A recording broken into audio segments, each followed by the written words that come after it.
Salut. Comment allez-vous? Moi, je m'appelle Lucie. Aujourd'hui je présente les informations du sport. Spécial c'est cyclisme. Je souhaite vous supporter la chaîne. Je n'ai pas pu m'empêcher d'admirer la performance de Nicolas Prudhomme à la Polynormande dimanche. Une victoire décisive et solitaire qui a non seulement marqué son 6e succès de la saison 2025, mais a également consolidé son statut de nouveau phénomène du cyclisme français.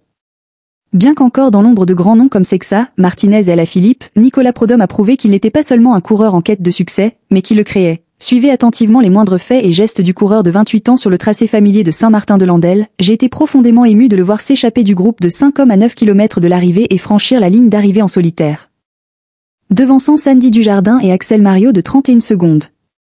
Cette victoire a non seulement permis à Decathlon AG2R la mondiale de remporter sa 20e victoire de la saison, mais a également démontré la supériorité de Nicolas Prudhomme, qui a battu Paul Lapeyrat, l'ancien champion de France. Pour moi, c'est l'image d'un coureur ambitieux, déterminé et doté d'un esprit guerrier qui ne cesse d'atteindre les sommets. J'étais vraiment impressionné par la performance de Nicolas Prudhomme à la Polynormande. Son unique victoire dimanche n'était pas un exploit ordinaire, mais la preuve de la persévérance et des efforts constants d'un jeune coureur prometteur. Aux côtés de Decathlon AG2R la mondiale, Nicolas Prudhomme a remporté son 6e succès de la saison, et j'ai clairement senti qu'il s'affirmait progressivement parmi les grands noms tels que Sexa, Martinez ou encore Alaphilippe. Ce qui me touche, c'est que même s'il court toujours dans l'ombre, Nicolas Prudhomme n'est pas ébranlé. Il ne court pas seulement pour gagner, mais aussi pour faire ses preuves, pour laisser sa marque dans l'histoire du cyclisme français.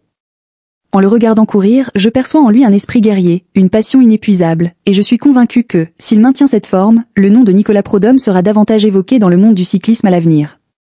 Je ne peux qu'admirer profondément Nicolas Prudhomme après sa victoire spectaculaire à Polynormande cette semaine. En le regardant courir, je ressens la détermination et le courage extraordinaire de ce coureur français de 28 ans.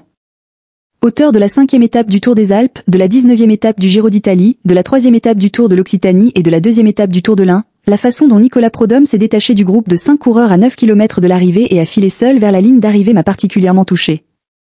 Ce n'est pas un hasard s'il a terminé 31 secondes devant Sandy Dujardin, Total Energies et Axel Mario, CIC une Nantes Atlantique. C'était une démonstration éclatante de sa force, de sa volonté et de sa finesse tactique. En regardant Nicolas Prudhomme courir, j'ai vu plus que des chiffres ou des titres, mais une passion brûlante et un esprit guerrier qui ne renonce jamais. Chacune de ces victoires témoigne d'un travail acharné, d'une persévérance et d'une volonté d'atteindre le sommet, et je suis convaincu que le parcours de Nicolas Prudhomme réserve encore de nombreux chapitres extraordinaires.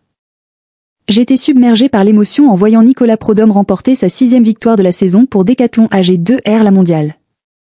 En le voyant faire face aux tactiques inattendues d'Unibet Yetma Rockets et de Groupama FDJ, j'ai compris qu'aucun adversaire ne pouvait freiner sa progression fulgurante.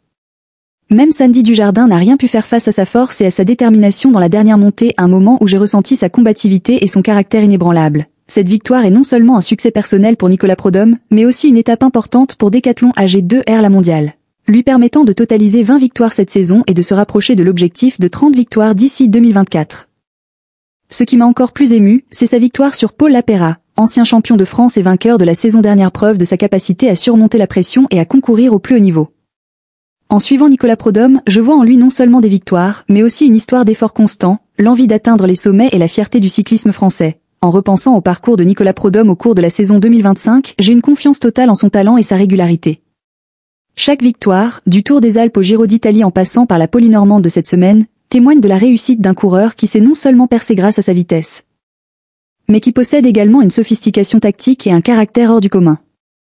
Pour Nicolas Prudhomme, aucune limite n'est trop haute, aucun adversaire n'est insurmontable, et je crois que ses plus beaux jours dans le cyclisme français sont encore devant lui. C'est une fierté pour moi de voir un phénomène comme lui écrire sa propre histoire inspirante. Au revoir. Merci d'avoir regardé et écouté cette vidéo. J'espère que vous pourrez vous abonner à ma chaîne et continuer à soutenir ma chaîne à l'avenir. Je reviendrai avec de nouvelles vidéos prochainement. Bonne santé.